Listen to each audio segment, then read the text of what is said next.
Xi Xi Jinping, récemment réélu à la tête du Parti communiste chinois et donc chef de la République populaire de Chine, a changé la politique mondiale.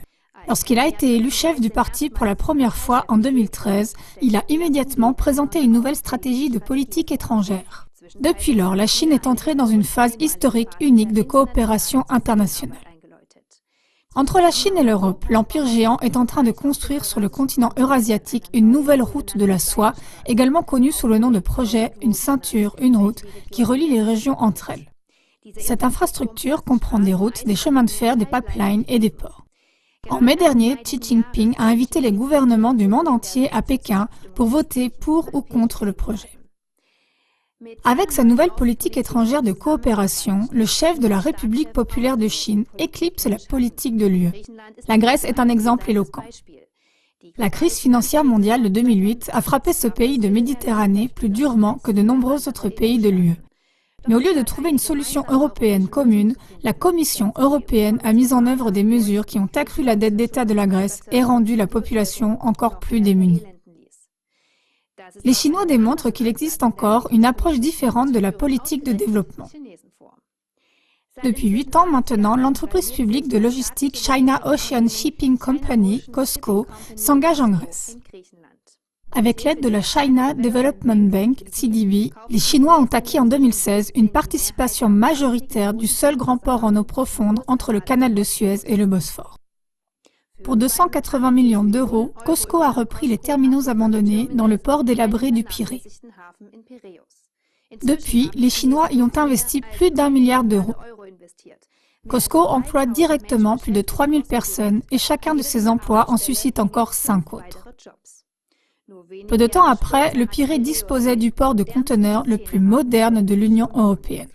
Le transbordement a déjà été multiplié par 8 et devrait encore augmenter d'un tiers l'année prochaine. Des entreprises chinoises approvisionnent par la Pirée l'Europe du Sud, l'Europe du Sud-Est et bientôt l'Europe centrale, qu'il s'agisse de l'énergie et des pipelines, du tourisme ou de l'exportation de l'agriculture grecque. Aujourd'hui, le président grec Alexis Tsipras est plus enclin à discuter de ses projets avec le président chinois Xi Jinping avant d'informer ses partenaires de l'UE, dit-on à Athènes. Investir au lieu de ruiner semble être la nouvelle devise de la Chine, avec laquelle elle se fait évidemment des amis. Les rapports de la Fédération de Russie sont similaires à ceux du Pirée. La Chine et la Russie construisent des pipelines, des chemins de fer et des autoroutes à travers les États d'Asie centrale. Une route essentielle de la nouvelle route de la soie traverse la Russie pour rejoindre l'Europe. Dans cet espace économique, même le dollar est supprimé en tant que monnaie de paiement globale. Le 9 octobre 2017, par exemple, le marché de change chinois a introduit un système de paiement pour les transactions en roubles et en yuan, comme l'a rapporté le journal d'affaires russe Expert. Cette nouvelle plateforme permet de régler les transactions de négoce internationales sans avoir besoin de passer par le dollar. Cette évolution intéressante et certainement prometteuse, qui semble se démarquer positivement de l'impérialisme agressif américain et européen, fait apparaître la Chine et la Russie aux yeux d'un certain nombre de commentateurs comme l'espoir d'une paix mondiale désirée.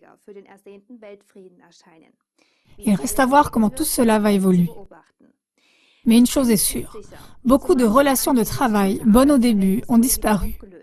Des amitiés et des mariages se sont brisés dès qu'il est devenu évident que toute la bonté et la générosité provenaient de l'égoïsme. La paix universelle à laquelle le monde aspire exige des qualités et des motivations intérieures particulières si nous ne voulons pas encore une fois être déçus.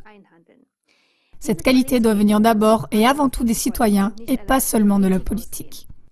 Dans la compilation suivante de 20 minutes environ d'une rencontre internationale d'amitié, vous pouvez maintenant voir comment différentes personnes se rencontrent de cœur à cœur. J'ai besoin de toi et je t'aime. Celui qui mise sur ce cheval-là pour la paix dans le monde n'a certainement pas tort.